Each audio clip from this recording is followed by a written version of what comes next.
Here at Blue Apron, we know exactly how hectic school nights can be. That's why we created Assemble and Bake. Delicious one-pan meals that make family dinner simple. Just assemble the pre-chopped ingredients and put the pan in the oven to bake. Then you're free to help out with that last-minute diorama. Shop Assemble and Bake at BlueApron.com. Get 50% off your first 2 orders with code APRON50. Terms and conditions apply. Visit BlueApron.com/terms for more.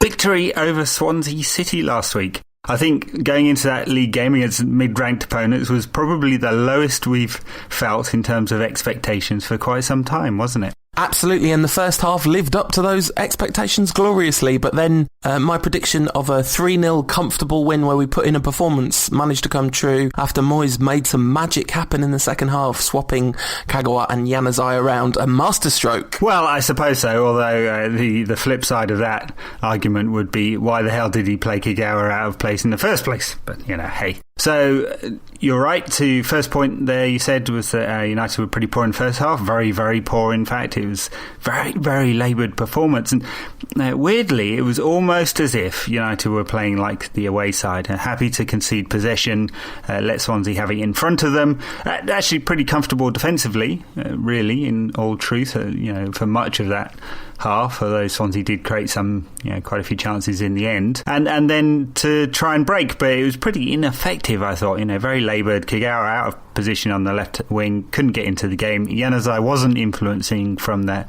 position at number 10, which, I think we all believe that he'll eventually take up, but on the day, in the first 45, he wasn't able to really get into the game in the way that he might have wanted, and then flip those two players around for the second half, and it really worked. Kagawa all of a sudden became the playmaker that we really believe him to be. I mean, his ability to turn and break at speed and then bring players into play was fantastic. And then Janzaj, confident on the ball, consistently finding space to put crosses in, and it really worked for United in the end. Absolutely. I mean, I think that those were the absolute outstanding changes, weren't they? The flipping around of those positions to play them in more natural positions, because whether or not you think Janzaj will end up as a number 10 for now, he certainly looks very, very comfortable on either flank, doesn't he? Yes, I mean, I think for him, he's such an intelligent player, it doesn't really matter. I mean, he really doesn't play like a traditional winger when he's playing in that position out wide. He's able to drift inside at will, really, and get onto the ball. And then he's also got the talent to beat a man and put a cross in if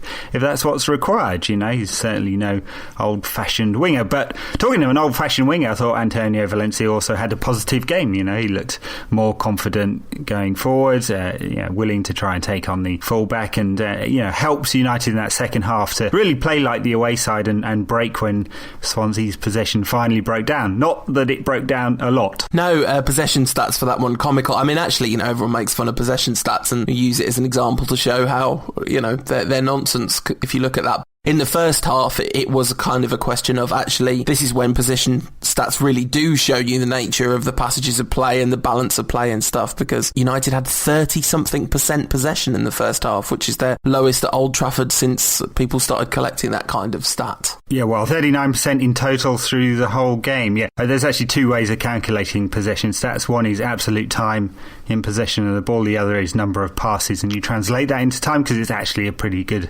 barometer.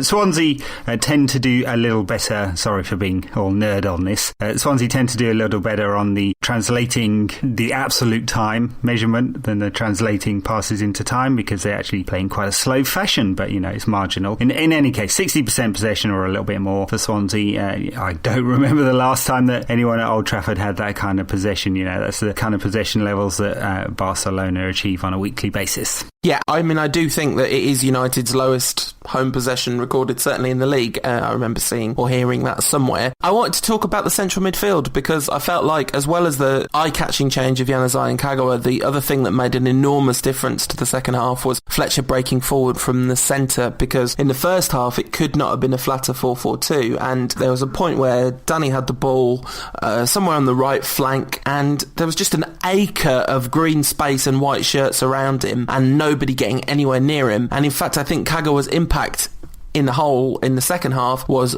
partly enabled by the fact that Darren Fletcher got close to him, gave him an option, gave defenders something else to think about, and given Fletcher's injury, to see him put that kind of bombastic performance in, especially in the second half of a match, it really is promising, because he definitely looks slower than he did and he's clearly got less physical energy, but I mean, there is a slight like a new signing aspect to him being back to anything like his best, isn't there? Yes, certainly. I mean, you said massive help to Kagawa to get someone close to him, because it gave Kagawa a bit more freedom and room, because it took away markers. So very good performance from Fletcher, especially in the second half. I think you're right to say that driving from midfield was important for United, and it's very promising. I'm not sure that Fletcher could live with the kind of intensity of game that we'll see on Sunday at Chelsea, for example, but maybe, he keeps surprising me. I'm not sure I really believed I'd ever see him back in a really competitive sense in a United shirt, and he's kind of proven me wrong there. Helped, I have to say, by the very poor quality of play of the two sort of holding players from Swansea in the second half. They just seemed to run out of the energy when they didn't have the ball. So Britton and Kanyas substituted eventually. I didn't think they were very good. Shelvey, not much better, and really only Pozuelo of the wide players for Swansea causing any trouble to United.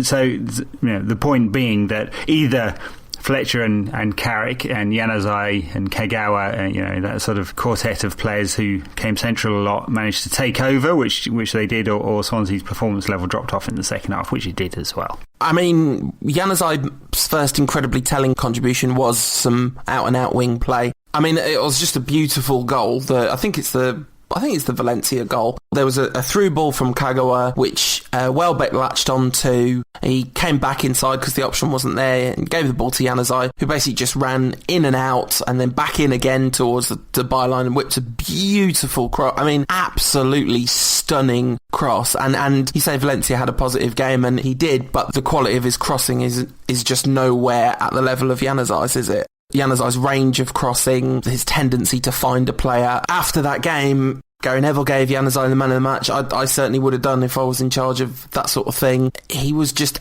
absolutely mesmerising for 45 minutes, I thought. Yeah, he was very good, and sure, yeah, quality of crossing is very high, but the quality of his delivery from all sorts of situations is very high, isn't it? I hate to say it, but Beckham-esque when he's playing in wide areas, because his delivery isn't necessarily the natural winger's way of doing things. He's not going to hit the byline, find half a yard of space and whip it in. Normally he's beating a man and getting space with a little bit of skill, and he probably needs less space than Valencia in order to deliver a ball as a result.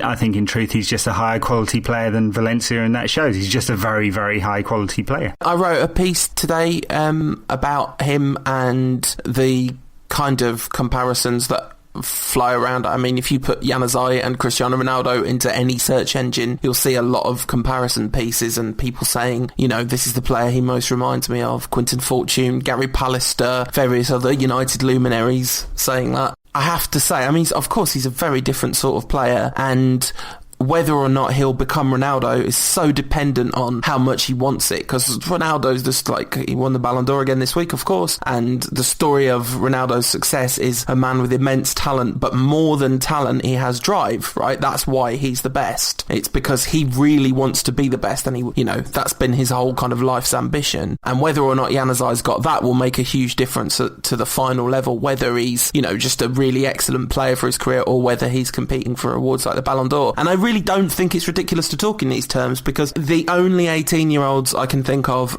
with that equivalent level of talent the whole time I've been watching United: Ryan Giggs, Cristiano Ronaldo, Wayne Rooney. Those are the only three teenagers I remember being that excited. Sure, yeah. I mean, I really don't think he's the same kind of player as Ronaldo's at all. He's really a technical player. Ronaldo became a force of nature, didn't he? You know, it's the physical aspect that really enhanced his game, that took his game to another level. I mean, he always had that ability to dribble and he had that express pace, but the fact that he started scoring goals was the physical side of things. He was able to get into the right places at the right time and score goals with his head or either feet, and you know the kind of power of his play really developed over the years. So we'll see whether Januzaj develops physically and whether that alters his game at all. At the moment, I think he's more of a cross between Beckham and Ozil in the way he plays and covers the ground.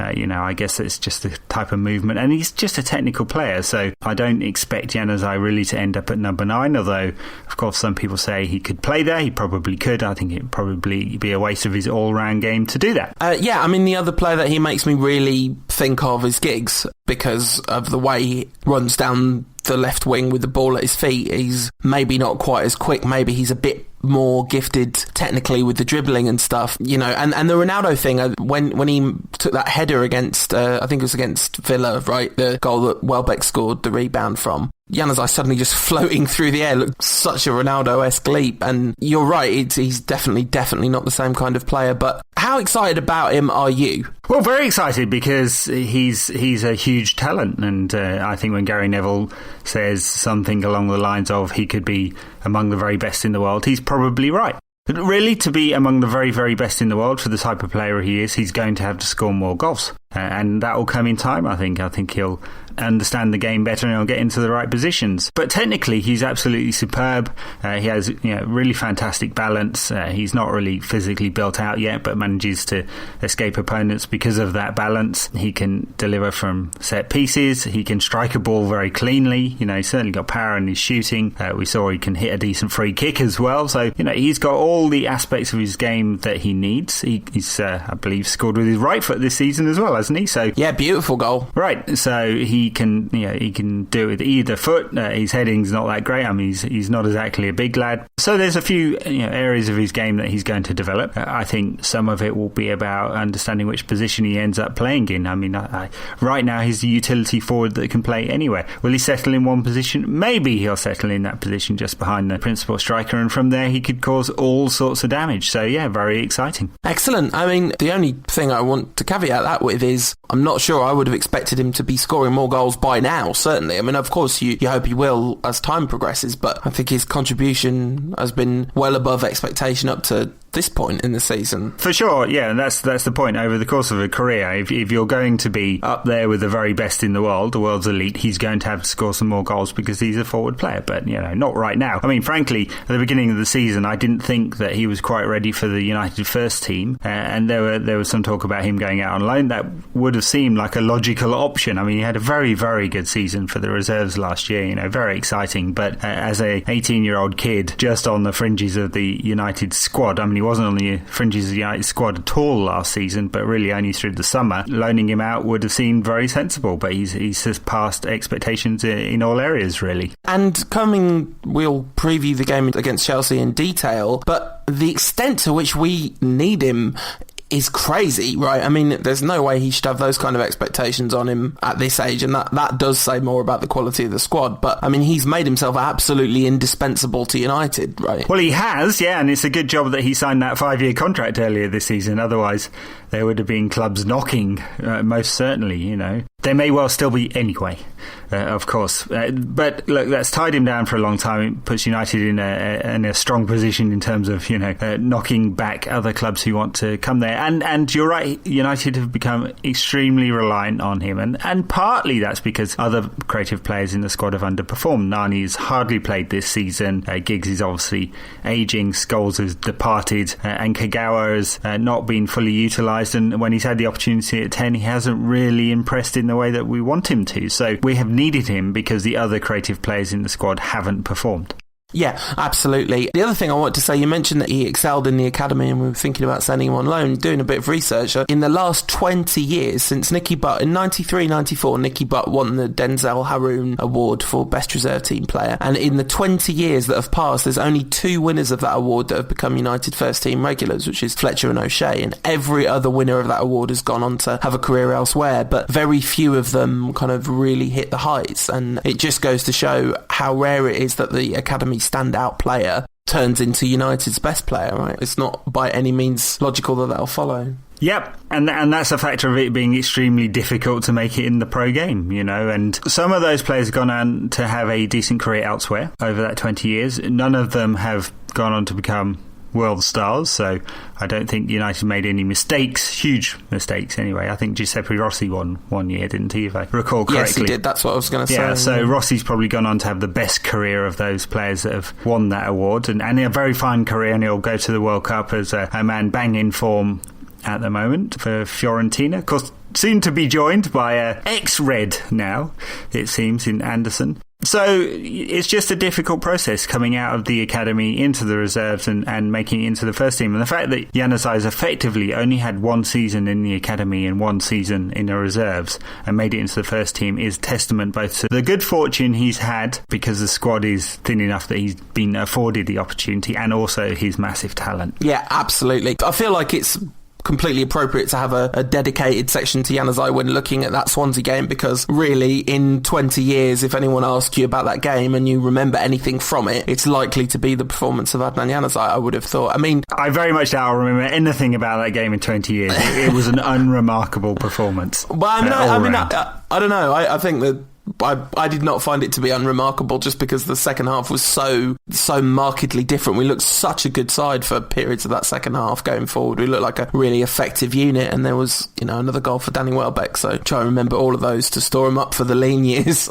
Right, yeah. Well, nice finish by Welbeck as well. He managed to flick the boot out and steer it into goal. So fantastic. And it's interesting. Welbeck, he's got 6 in his last 6 starts. Hasn't started all of the games, so that's sort of basically the period that Robin van Persie's been out since mid-December. Welbeck has started 6 games, got 6 goals, and they've all been different. There's been left foot, right foot, drilled shots round the keeper, little flicks, tap-ins, and it's good to see, because that's, I think, a sign of Welbeck maturing. Of course, if Van Persie is back, whenever he's back, no one seems to know exactly, is it a couple of weeks, as Moyes keeps telling us every week for the last month, or is it 6 weeks, as the media tells us? Well, either way, Van Persie's not quite back yet, but when he is back, Danny Welbeck is probably going to be relegated to the bench again, and that will be a real shame. So he needs to score the goals now to give the manager at least a moment's pause. Yeah, and I mean, it's almost like Danny Welbeck's the complete footballer. Who would have thought that? Oh, except anyone paying attention. I mean, yeah, that definitely a problem with the finishing, problem with the composure, especially last season when he was hardly playing up front, and so then he's snatching at his chances. We could put that down to over-eagerness to impress. But this season, played up front in a period of time when he was desperately needed to score goals by the club, and he's been keeping us in it in the way that we've relied on Van Persie to do so in the past. Well, that's right. But look, I think we all knew that Welbeck had quality. The question was about his finishing, and clearly it's improving. Absolutely. Clearly it's improving. He's taking chances. I read a piece about Welbeck on the blog this week, and one commenter said, "What a load of trash. He misses twice as many chances as he takes," which actually I suppose was factually correct, because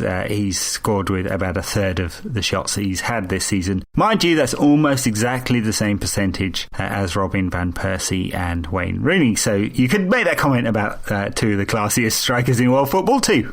Yes, that kind of completion rate is phenomenal for a striker, but no surprise that I'm a big fan of Danny Welbeck. That guy's jumped the shark though. This is the bad news from all this. It got in the Man United programme thanks to @Sardine Trawler asking the question. I asked the question too, to be fair. So the club has pointed out to him that he is that guy. He returned the compliment by saying Ravel is that guy. And that's it. It's all over, lads. No more. Yeah, well, unfortunately, they'll soon be printing T-shirts that will be in the official club shop, won't they, with that guy? And that's when you kill the meme, I think.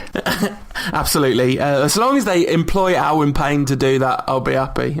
Talking of official stuff, staff and merchandise and all this nonsense. United have made a signing this week. The only signings that Ed Woodward seems to actually care about. Aperol Spirits of Aperol Spitz fame. Have you ever been to Italy? They love this stuff. It's this kind of sweet, peachy flavoured liqueur nastiness that girls get drunk on, as far as I can tell. They are now United's official spirits partner. I thought we had an official spirits partner in Smirnoff, but apparently, looking at the sponsors, they are our official responsible drinking partner, which is amusing to me because Smirnoff was definitely not drunk responsibly when I was a lad.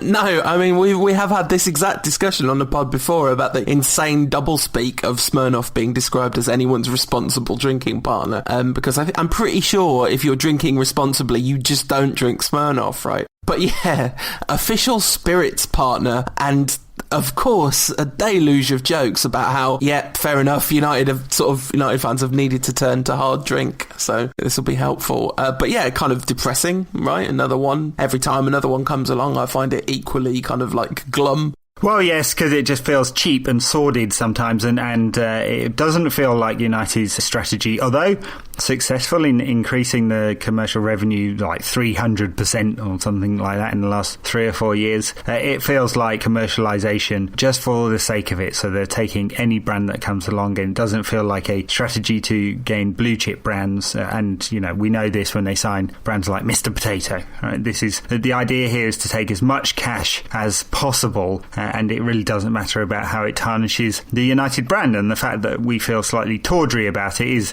a reflection of our cynicism about the commercialisation of football, but also the fact that these are not high quality brands. And the thing is, not to preface a commercial conversation too much, but United are really sprinting to stay still because others around Europe are also doing the same thing, and frankly to a more successful level. This narrative that somehow the Glazer family have gone from nothing to hundreds of millions of pounds in commercial revenue, and no one else has been able to do this, and it shows their genius, is total nonsense. Yeah, and not to go into a lecture about communism, but I really think there's a really serious... Oh, first of all, the important thing, Mr. Potato, not a blue chip brand, but a potato chip brand. Couldn't let that pass. But there's a real issue with alcohol sponsorship in sport, as far as I'm concerned. I mean, alcohol companies are prevented from advertising during certain hours of television to avoid exposure from minors, but minors have extraordinary levels of brand awareness about alcohol brands. And,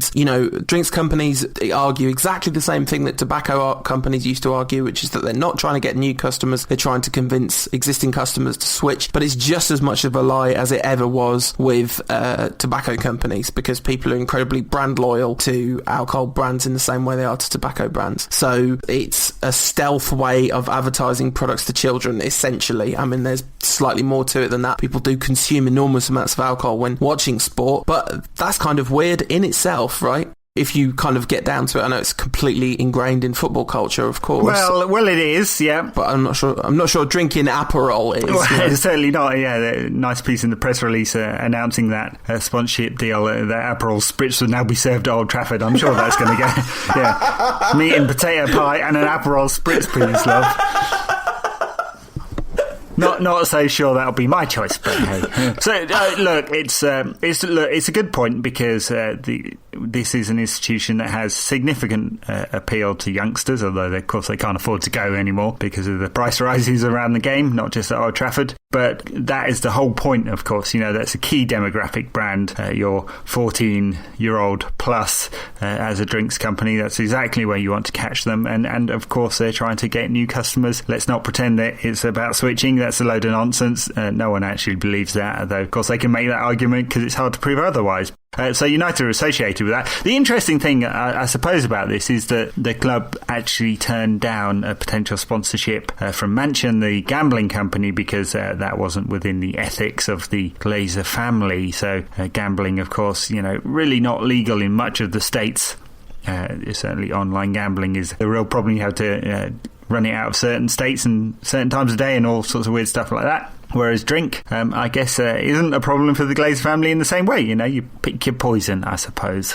And talking the Glazer families and commercials and all that kind of stuff, I really want to have a conversation with you about money, Ed, because not our financial... Yeah, how much do you owe me again, mate? Not our financial relationship, obviously, nor the attempts to monetise a Rantcast, but just the Man United share price has been in the news a lot lately because David Moyes has wiped a lot of effectiveness out of our attacking lineup, and he's wiped a heck of a lot of money off the value of Man United shares. Well, I suppose so. I have to say, if I'm a buy-side investor, I'm not really looking at the performance on the pitch just yet, because the actual financials, the underlying financials at the club are pretty strong at the moment. There's a lot of free cash flow. It's increasing all the time because of multiple rounds of refinancing. So in theory, over the next 2 or 3 years, the Glazer family could probably wipe out the debt. And, I suspect they'll release some more shares into the market at some point. They already filed to be given permission to do that the last sort of summer, I suppose. That permission lasts for a number of years anyway, so they're in no rush. They're just going to wait until they think it's at least at a short-term peak, and they'll sell off another block of shares, and they'll pay themselves some, and they'll pay down some debt, and United's free cash flow will increase over time. So look, the underlying financials are okay. The fact that United do not pay dividends negates some of this argument anyway, because they're just not paying dividends. Their earnings are around a penny US a share anyway, so this is not up there with the tech blue chip stocks anyway as a money-making vehicle, and United aren't going to pay any dividends anyway. You're in it for the capital return, the long-term investment, I suppose, if you're an investor. But you say that it's wiped some value off United's share price or equity, and a couple $100 million came off. It was at a peak in August at just over $17. It's down to just a tad over $15. Shares were issued at $14, so it's still up on 2 years ago when they were issued, I suppose. The interesting part about this, I think, is not the headlines by football writers talking about the value wiped off United shares, because it's a bit of a misnomer. It's really about the Glazers will be watching their share price, and they'll be looking at the long-term effects. So if United start to drop out of the Champions League and their revenues are hit, then they'll get a bit nervous, and that's the thing that will dictate whether the manager stays or goes. Let's forget all the nonsense about long-term stability and all of that. If they have a coach that's ruining their financial base and the value of their asset, they're certainly going to fire. So, you think that we're talking about not if we drop out of the Champions League this season, but if we drop out of the Champions League and don't get straight back in? Yeah, I mean, that's speculation, of course, but I think anything that actually affects United's underlying financials, so dropping out of the Champions League, depending on how well United do in it and which position they finished in the Premier League the year before, is worth anything between 20 and 60 to 70 million pounds a year. So that's significant, because at the moment that's about United's level of free cash flow before all the debt kicks in. That is material to United's business to not be in the Champions League. They certainly predicate the business plan on being in the Champions League. The Champions League rights are reasonably complex, so you get money for, of course, how many wins you get and how far you go in the competition. But you also get more money to do with your percentage of pool rights. So England's pool, so the share of Champions League money that the Premier League takes as a pool, is bigger than any other country. That's because our television market is bigger. And then the Premier League winners take the most of that pool, and then second, third, fourth, and so on. If a team goes out, you get their pool, and it's distributed between the remaining clubs. Interesting that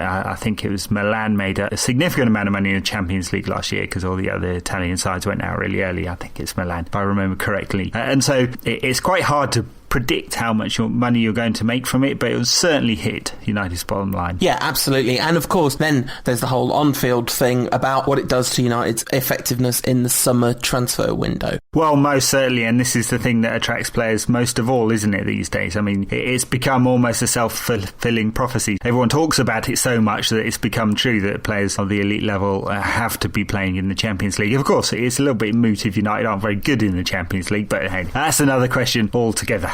Yeah, and it leads us nicely on to a conversation about transfers. So far, there has been some transfer activity at Manchester United in the transfer window, and I'm not talking about sponsors.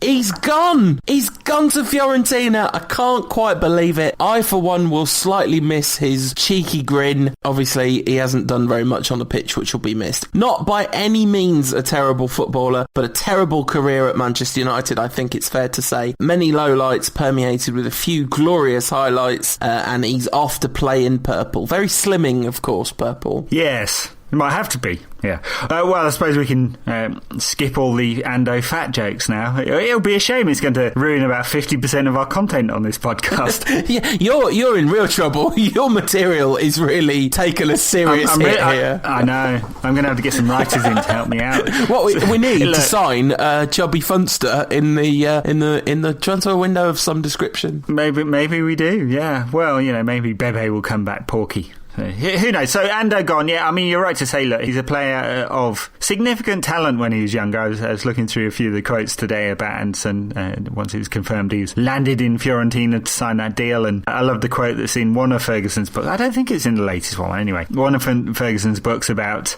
paraphrasing his brother, who basically said, Alex, you've got to sign him, he's better than Rooney.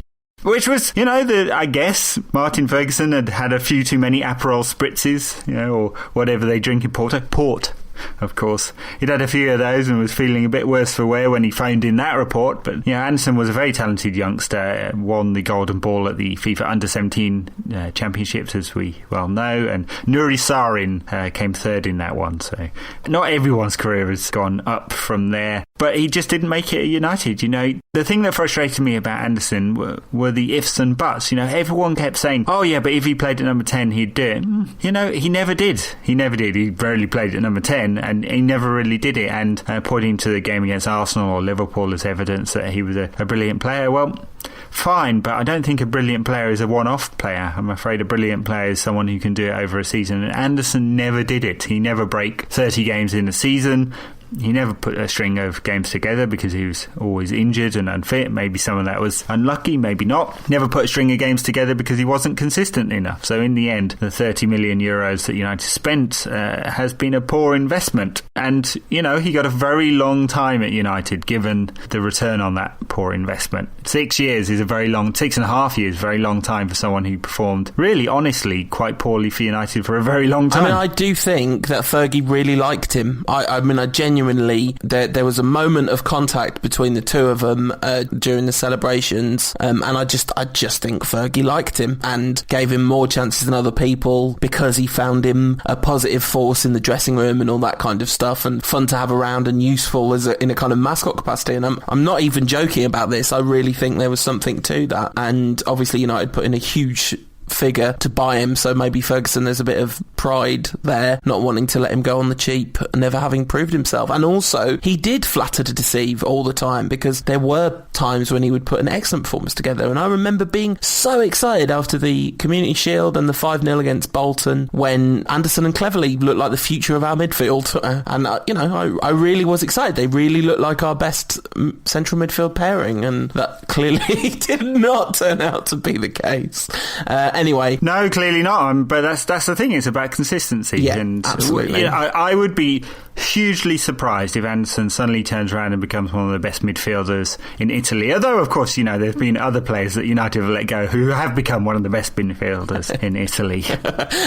I think the other thing about Anderson that I always like to say is I think the fact that he got an incredibly serious injury so early in his Man United career made a huge difference to his whole future trajectory. And, all that conversation about where Adnan Janzaj is going to go, it all relies on him not getting a broken leg in the next couple of years. And I think that huge the first layout that Anderson had, I think that made an enormous difference. And Ando will always have Moscow. Well, he will, I suppose. He had a minute on the pitch and then scored a penalty. What a minute it was. A very important penalty, of course. It's number 6.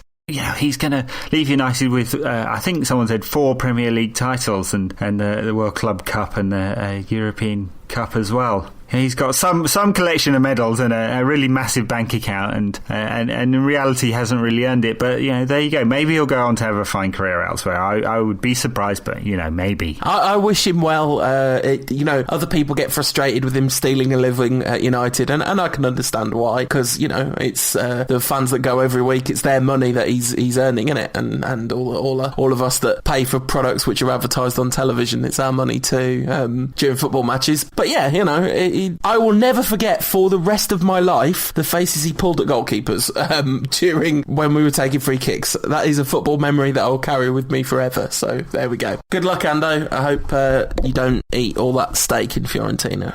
Yes, well known for their raw steak. That is, I mean, like, it's not our fault, all right? The jokes write themselves. So, elsewhere in the transfer market, David Moyes has been on a tour of Europe. He's been spotted all over the place, and United have consequently been linked with just about every central midfielder in Europe, including Paul Pogba, who we let go for a negligible amount of money a couple of years back and is now one of the finest central midfielders in Europe.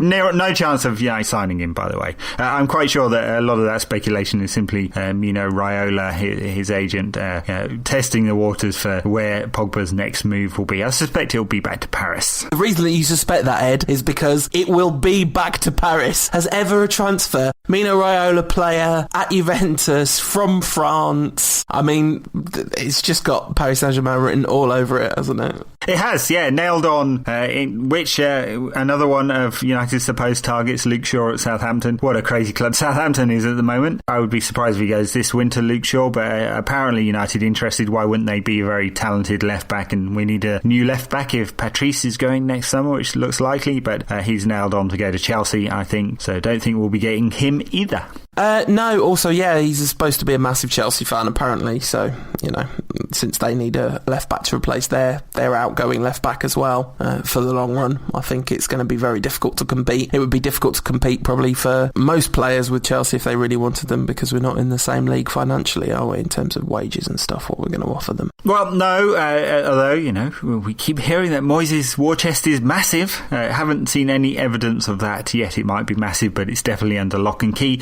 Meanwhile, there are stories in the papers every single day of another central midfielder or few that United are interested in. So, I think a lot of this is nonsense, and it's good copy, isn't it, for the papers? I'd be really surprised if United do a really big deal this winter. I think we might get in a replacement for Anderson, but that might well be a mid-ranked player, not one of the elites, more likely to pull off that kind of deal. It's more short-term thinking, and we'll see if United actually manage to pull off any of those mega deals next summer. Of course, to go back to our previous conversation about dropping out of the Champions League, if United do drop out of the Champions League, you can certainly start to question the future of a number of players. We know that likelihood is that Rio is leaving. Fabio will definitely leave. I'm sure that Patrice Evra will be leaving. Vidic is out of contract too, and then probably Ryan Giggs will retire. And then there's a question over Wayne Rooney and Robin Van Persie, who today Van Persie said he's very happy and he believes in the manager, which is all good to hear. Whether Wayne Rooney's happy and believes in the manager or the club is another question altogether. Rooney's off. He's off. I'll be staggered. This is like the third time I've been absolutely sure that Rooney's off on the podcast, by the way. That we recorded an entire podcast before he did the 360, the 180 when he was leaving to City, which you can find in our archives, where we talk in real depth about him leaving and what the implications are. And then I'm pretty sure we did that when he was off to Chelsea as well. Yeah. United's resolve last summer was very strong about Rooney. They refused to let him go when we were all certain that it was going to happen. It's a little different this time round, of course, because he'll have 12 months left on his contract. So much as Edward would talk to big, saying they weren't afraid to let his contract run down, I wonder. I mean, there's a big asset there, £30 million asset. That's an awful lot of official drinks partners and official savoury snacks partners and official Azerbaijani telecoms partners to go and win. It is, and the other thing about it is that he can just buy himself out of his contract with a year left. £12.5 million. Well, this is theoretical though, so it's really never happened. Not in a big player like that. And the reason why is that none of the clubs want to do this. Right? They'll all be in the same position. No one wants a free-for-all in Europe. Right. No one wants it. And this is why we've not seen any big deals. I mean, we saw the Webster. This is all from the Webster case, right? The Hearts player who effectively bought himself out of the contract. So Rooney might be able to do it. None of the big clubs have tested that yet because it'll be a free-for-all around Europe. It's bad enough under Bosman if you effectively got the ability to sign any player you wanted as long as they'd been at a club for 3 years and they were over 24 or whatever the cut-off is, then the whole transfer system is going to break down as we know it. So none of the clubs actually want to push it. They'd love that rule to be off the books. Unfortunately, it's an EU level rule, and the EU have taken a interest in sport that is unusual compared to their interest in other industries. Yeah, I guess it's the profile, right? It's because people like to be associated with sport in a different way than they do with other industries.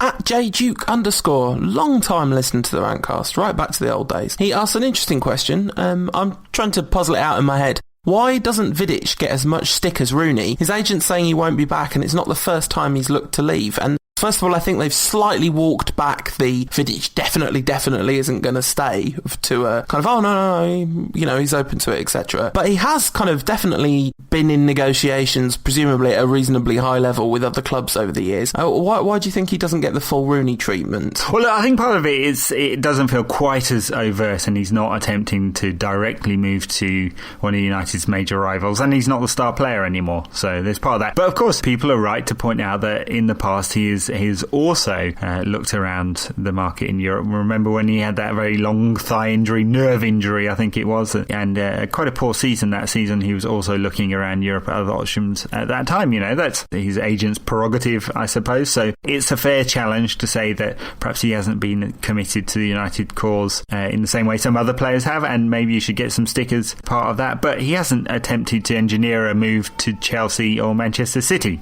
No, absolutely, and that makes a huge difference, I think. And also, he didn't come to the club as such a young player. I think that makes a bit of a difference. And I don't know how much of a factor this is, to be honest, but he's not a Scouse. And I genuinely do wonder about that with Rooney sometimes, that, the Scouse stuff goes beyond the joke a lot of the times at United. There's genuine antipathy between the two cities for a whole bunch of reasons. People have antipathy. And I do think that Rooney, being from Liverpool, there was always all right, well, we'll trust you so long as you're ours and you make it very clear. I don't know, maybe that's not fair. No, I'm sure there's part of that. Anyway, let's not have a rant about Rooney. All right. Talking of which, I suppose United play Rooney's next club on Sunday.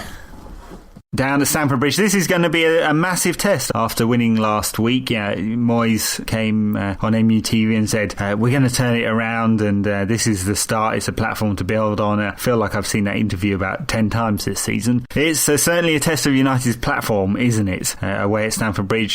Chelsea, in and out points this season, but just 2 points off the top. Feel like they're getting into some form. Had a very good win at Hull, very efficient win at Hull, and they've won 4 or 5 on the bounce now, so they look like they're beginning to motor. It's going to be a seriously big challenge for United. Yeah, I'm absolutely fascinated by this one. I think the one thing to say is I don't think it really matters that much. The league's gone, obviously, and if you look at our fixtures, we haven't got another difficult game after this one for a month, basically, unless you count Stoke away as difficult, or just playing against other football teams as difficult, as we've managed to make that look a few times. But if we went here and lost, so long as the damage was limited and there wasn't a kind of real confidence sapping thing, and we managed to win the second leg of the Carling Cup semi-final, or the League Cup semi-final, then I don't think it's going to have too detrimental effect on our season. I mean, this is pretty defeatist way of looking at a game like this. I was thinking about the game, writing a sort of tactical preview of the game and thinking about it from a tactical point of view, and just thinking, God, the way Chelsea play it's just exactly what we're not good at, right? They've got 3 players between the lines, and what's going to happen is our midfield is not going to be able to get anywhere near our front players in the breakout play, certainly not if it's not a counter attack, and they're gonna be dragged out of position the whole time. We look so permeable at the best of times that I think they're kind of 4-2-3-1. If Moyes does any kind of 4-4-2 against it, we're really in a bit of trouble. Yeah, potentially. I mean, I think Moyes will end up playing one off the striker because we don't have Robin Van Persie fit, and it looks like Rooney won't be fit either. So he might effectively look to copy the 3 in midfield, and Kagawa or Januzaj will be dropping back there. Chelsea will definitely play 3 in there. Although, of course, it's the weakest position of their team too, and Mourinho is mixed and matched in there over the season because he can't quite find the right balance. Ramirez plays most weeks, but the other 2 alongside him changes quite frequently. Will Mikel play? Didn't play last week. Will Essien play? Probably not. Will Mata play? Unlikely. Will Lampard play? I don't think Lampard's fit at the moment, will he? Is he? So he probably won't play. So, Mourinho has a problem in that central midfield too, although he has a very clear pattern of play that he wants to get. The real strength of Chelsea, of course, is in the 3 that will play ahead of the 3 attacking players. So one of that middle 3 and the two wider ones, and they have been very effective this season. So Oscar and Hazard are very, very effective, and depending on exactly how they play, I suppose we could see Mata at some point. It would seem unlikely. Torres will probably lead the line. Willian may play, although, I can't say I've been massively impressed with him. He played on the right against Hull. So there's a few options there, but, they've definitely got some pace and power and guile in there. Hazard's having an excellent season, an excellent player all round. I really like Oscar. I think he's a fine player too, and so they can cause United some damage. I have a slight suspicion he's going to play Mata, and it's like a massive sign of disrespect to United, because I think he'll play Mata because the reason, the received wisdom is that he's not playing Mata because he doesn't put the same sort of shift in and he's not as mobile and all that kind of stuff. But you don't need somebody who's going to put that kind of shift in against United. United's forwards can definitely get at Chelsea's back four, and I think if we were coming to this with a full contingent of our forward players fit and in form, I'd feel differently about it. But the likelihood is Rooney's not going to be there, apparently facing a late fitness test, and there's almost no way he's going to play Kagawa in the hole, is there? I just can't see it. I wouldn't be surprised to see Fletcher, Carrick and Cleverley all three in damage limitation, and to be honest, I don't think it's the worst idea in the world, because this is easily the least confident I've been about a fixture going to Stamford Bridge. It's not been an easy place for us to go, of course, in the medium past, but I don't know. I definitely don't think we're going to win. That's how I feel about it, and I think we could be in for a bit of a tonking if we don't put a real good shift in. Well, positivity for you. It's hard to contradict you in terms of that analysis. I think that Cleverley, Fletcher and Carrick is a realistic option in terms of how Moyes thinks. It would be a problem for United because that's very flat as a three. You'd be hoping that Fletcher would bomb on. Can he keep the same level of intensity up for this kind of big game away from home? Of course, United basically played like the away side last week against Swansea, so I guess it was a good test of that. That would, I presume, mean Janzaj shifted out to a wide area, which is fine. I just think Danny Welbeck is not going to be anywhere near as effective if he's 40 yards away from his midfielders, which is, of course, what could happen. That's a pretty bad scenario for United. And then Chelsea will play in front of you all day long, and they've got players that have the pace to unlock United's defence. The other problem with United, of course, at Stamford Bridge is that we do tend to like to get our fullbacks forward, and Chelsea have real quality in those wide areas, so that's going to be a test for United to do we camp in our own box and play narrow, which is a little bit against our tactical system this season. Will mean that we play very defensive for the whole game. Do we try and play a bit more expansive and expose those wings, which is of course defensively a little weak? Yeah, absolutely. And I think I know we'll assume Moyes will go with the conservative option, but I think given the amount of different ways Chelsea can hurt us if we are a bit flimsy at the back, and given how permeable our central midfield is, it can be cut through at will, essentially. I think we'll definitely see the latter of those two options, really. I think it's likely. Of course, I failed to mention that they've re-signed Matic, the Nemanja Matic from Benfica, who's having a very, very good season, and of course their former player they let go for about $3 million. Not a great piece of business, that, but I suppose if you're Roman Abramovich, that's the money you lose down the back of your sofa each week, so it's fine for them, and that will help their options. They really did need an extra body in midfield, which of course United do too. But of course you can't sign a high quality midfielder in the winter. Of course, definitely can't do it unless you're Chelsea. It's impossible. It cannot be done. So we should move on. Talking of sides who've outplayed us in midfield, Sunderland are at Old Trafford. Yeah. Before we get to that, I just want to do a couple of quick listener questions, because we've had another deluge of listener questions and it feels disrespectful to ignore them altogether.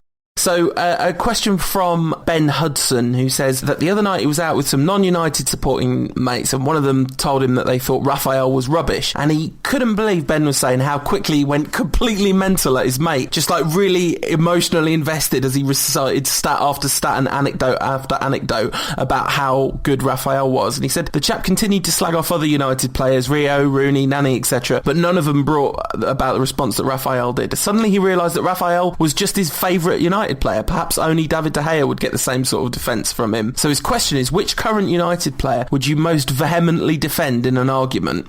Well, I suppose the current favourite is Adnan Janzaj, although there's certainly some areas of his game that are open for criticism. I'm not sure. Maybe Janzaj, maybe Danny Welbeck. I mean, I like him as a player. I'm not sure I'm emotionally invested in the same way you are. David De Gea I like. I think he's a nice young man and a very talented player as well. Coming on to Raphael, of course, his agent said this week that he was almost certainly going to leave the club. And then Raphael made it clear that he wasn't planning to. We'll see. His brother's leaving, and there have been more than one rumour flying around the place that Moyes doesn't rate him that highly. It's just unacceptable as far as I'm concerned. Raphael is definitely a player that I would leap to the defence. In fact, I did leap to the defence of. Over Christmas, I went and visited my old office, and a Liverpool fan there was saying, we were having quite a reasonable discussion, and I asked him, so who do you think's not of United quality then? And the first player he said was Raphael, and I could feel steam coming out of my ears. I'm like, he's the best right back in the league. De Gea is another one that I just get crazed if somebody goes after. Welbeck, obviously. So Welbeck number one, Raphael and De Gea also, and then Adnan, if anyone sort of starts to give it the Federico Makeda. I get really wound up about that. Not really wound up, just football wound up. I tell you what, if anyone has a go at Bebe, you watch my wrath. Talking of Bebe, we had a competition a couple of weeks ago on the pod to give away a copy of Mark J. Payne's book, Fergie's Last Stand. And the man that won the Bebe shirt, we asked you to say why you should win the book, and he came at it with, I should win Fergie's Last Stand because I'm homeless and illiterate. @_the Broomhead, it worked once with the Bebe shirt, it's not working again. You can't use the same joke twice. Couple of other really seriously good honourable mentions. Harry Stevens 94 says, studying English, I'm forced to read 16th century poetry. This poetry coincides with the last time Liverpool won the league. I'd like to read more contemporary prose documenting United successes with Liverpool firmly off their perch. Also, Jack K. Holt with the honourable mention, basically word for word replicates Fergie's speech over the course of 5 tweets, but talking about the Rankcast and why he should win the book. A very good attempt, but only one tweet allowed, surely. And the winner, @Jackie_Boswell, I should win it because I'm Scottish and therefore the continuity option. Very good. Very good. Well done, Jack. Talking of competitions, a mea culpa, I've forgotten to give away Daniel Harris's book about the 99 season. We had an extra copy. I asked people to enter a competition a couple of weeks ago, so I'll get to that, anyone who entered and wondered where the prize has gone. And secondly, a nice competition running on the website, interview with Sabutio Art, @Sabutio Art. If you haven't seen him, he paints these very little intricate figures of iconic moments in football. He's done quite a lot of United ones, and you can win a hand-painted figure. We've had hundreds of entries, although I have to say about half of them have been for the Solskjaer celebration after the 99 final, so that won't win it. Come up with a unique idea of an iconic United moment and you could have it handcrafted for you, so go check out the blog for that one. It's a fantastic competition. I know what I'd say, but I don't go on then. No, I don't want to poison the waters. No, let's say, is it a unique entry? Because this will count as your entry. You may win. I don't know. I think I might have to go for Welbeck's opener against Stoke. His first Premier League goal. That'd be pretty cool. I've got about 10 ideas. Do you have shares in Danny Welbeck or something? No, just emotionally. That sounds like an awesome competition. That's a real kind of unique, once-in-a-lifetime type prize, really, isn't it? So anyway, Sunderland. Yes. At Old Trafford. And United have to turn around a 2-1 deficit. United will surely do this. Surely?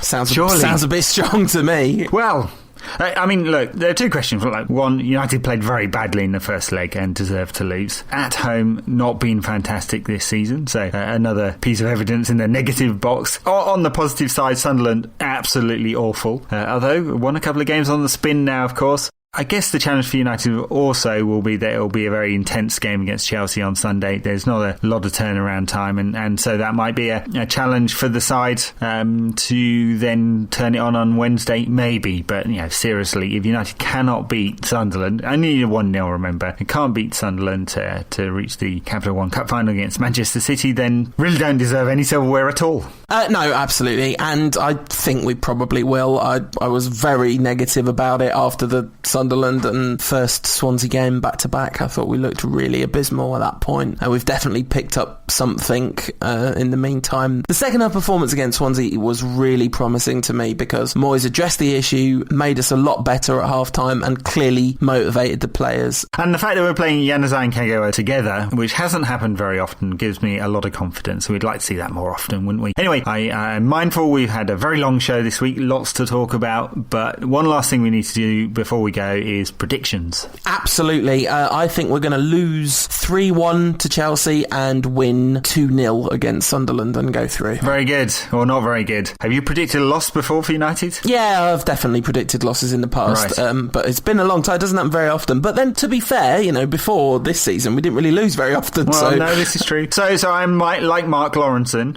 who does the predictions for the BBC. I cannot bring myself to predict a United loss, ever. If Mark Lawrenson was correct, Liverpool would win the league by about 25 points every season. In fact, they average over 3 points a game under Lawrenson's rules. No wonder he's been sacked by the BBC. Anyway, I think United will lose at Stamford Bridge too.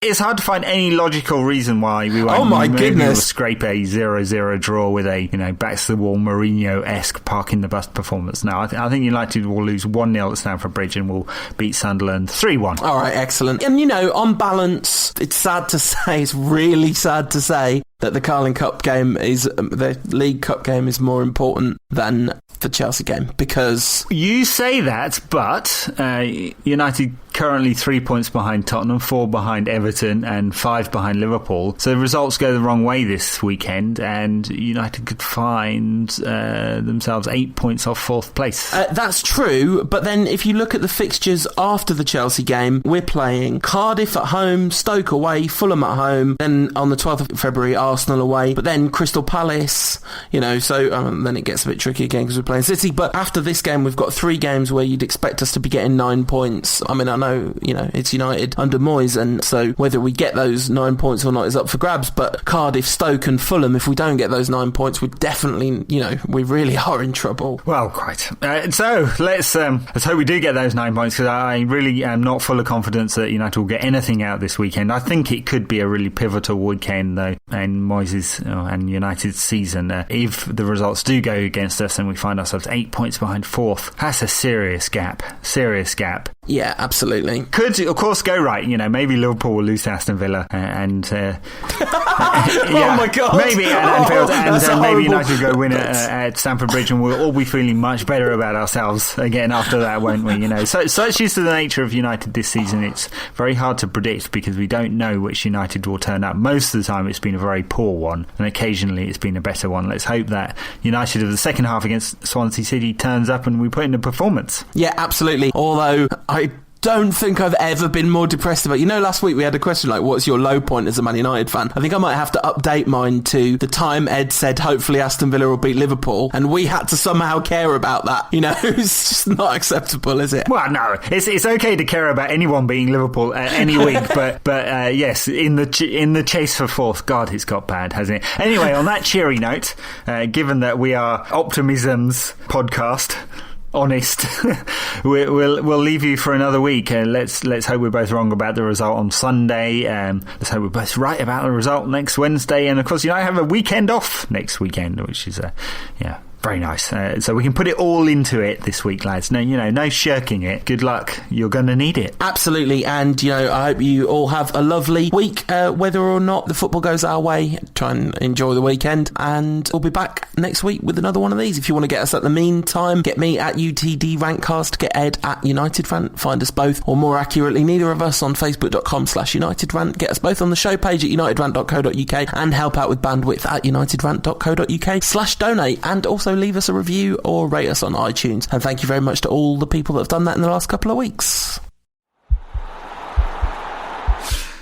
This podcast is part of the Sports Social Podcast Network.